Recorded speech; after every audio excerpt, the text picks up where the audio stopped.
मीरपुर नाम के शहर में तेजस अपनी पत्नी नीरू के साथ रहता था। पति पत्नी दोनों ही नौकरी करते थे। एक दिन तेजस गांव अपनी माँ के पास फोन करता है। हेलो, प्रणाम माँ। जीते रहो माँ, तुम दादी बनने वाली हो हैं? अरे वाह, ठीक है बेटा, मैं कल ही आती हूँ। जब माँ जी शहर पहुंची तो बेटे बहू ने बहुत अच्छे से स्वागत किया। लीजिए माँ जी, चाय। अरे गर्मा गर्म पकोड़े ले आओ माँ के लिए। नीरू रसोई में गई और 2 मिनट में ही पकोड़े ले आई। जी ये लीजिए। बहू जादू से बनाए हैं क्या? अभी तो रसोई में गई थी। यम्मी। माँ जी, शीला रसोई में पकोड़े तल रही है, मैं बस लेकर आई। हे भगवान, मेरा धर्म भ्रष्ट कर दिया तूने। अब तो गंगा जल से शुद्धिकरण करना होगा। दूसरे दिन, माँ जी मैंने नाश्ता बना दिया है, ऑफिस जा रही हूँ। पर अभी तो घर का सारा काम पड़ा है। शीला आती ही होगी, झाड़ू पोछा बर्तन कपड़े वो सब कर लेगी। हमारे जमाने में घर का सारा काम हम ही करते थे। जी माँ जी, आप बहुत होशियार हैं, मैं घर ऑफिस दोनों नहीं संभाल पाती। तो जरूरत क्या है घर से बाहर जाकर चाकरी करने की? वैसे भी घर का काम खुद करने से घर में बरकत आती है, समझी?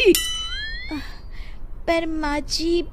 पर वर कुछ नहीं, इस महीने की पगार मिले फिर ऑफिस बंद है। हाँ। रात को नीरू तेजस से कहती है, सुनिए जी, माँ जी बोल रही थी कि मैं नौकरी छोड़ दूं। वैसे ठीक ही तो है, अभी तुम्हें आराम की जरूरत है। फिर भी आराम कहाँ, शीला को छुड़ाने के लिए बोल रही थी। तो अब 24 घंटे में इतना काम तो कर ही सकती हो। पर जॉब पसंद है मुझे, घर पर मन नहीं लगेगा। अगले दिन जब दोनों ऑफिस के लिए निकल रहे थे, मेरी तो कोई कीमत ही नहीं है इस घर में। माँ जी, आजकल महंगाई बहुत है, रहन सहन भी बदल गया है, दोनों नौकरी करते हैं तभी ठीक रहता है। अच्छा, तू कहना क्या चाहती है? मेरा बेटा तुझे बिठा के खिला नहीं सकता? तू ही इस घर का खर्च चला रही है, हैं? नहीं माँ जी, मेरा वो मतलब नहीं था। मतलब खूब समझती हूँ, ये बाल धूप में सफेद नहीं किए मैंने। हाँ। अब तो ये रोज का काम हो गया था। तेजस भी रोज की झिकझिक से परेशान हो गया था। एक दिन उसने कहा, नीरू, वैसे भी तुम्हें मैटरनिटी लीव मिलने वाली है, तो अभी से ही छुट्टी ले लो। पर क्या, मेरी सैलरी अच्छी खासी है।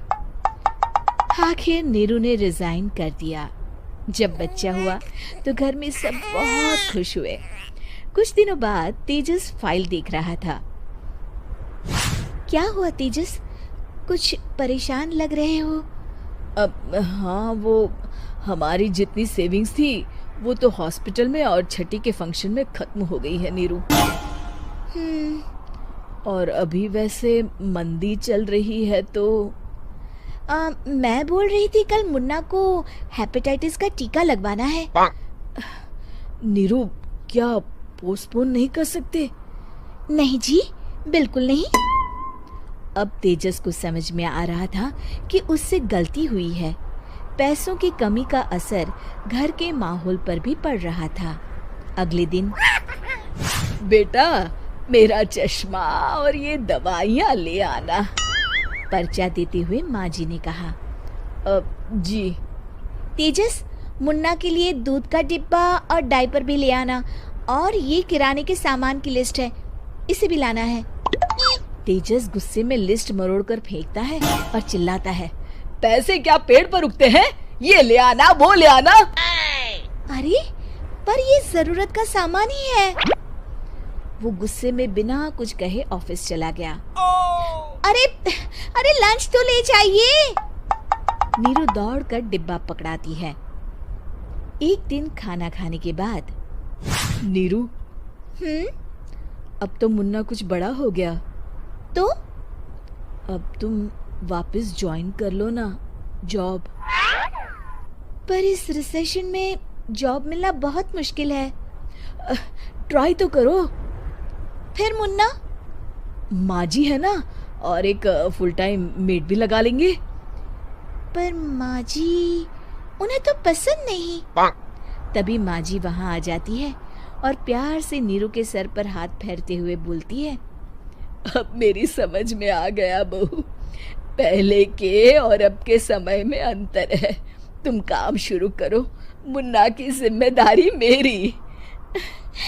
मेरी प्यारी माँ जी, ये कहकर नीरू उनके गले लग गई। शिक्षा, परिवर्तन संसार का नियम है, हमें भी समय के साथ चलना चाहिए। उम्मीद है कि आपको हमारी ये कहानी पसंद आई होगी। कृपया हमारे चैनल को सब्सक्राइब करें और सभी अपडेट्स के लिए बेल आइकन जरूर क्लिक करें। और हाँ, वीडियो लाइक और शेयर करना मत भूलिएगा। Bye bye.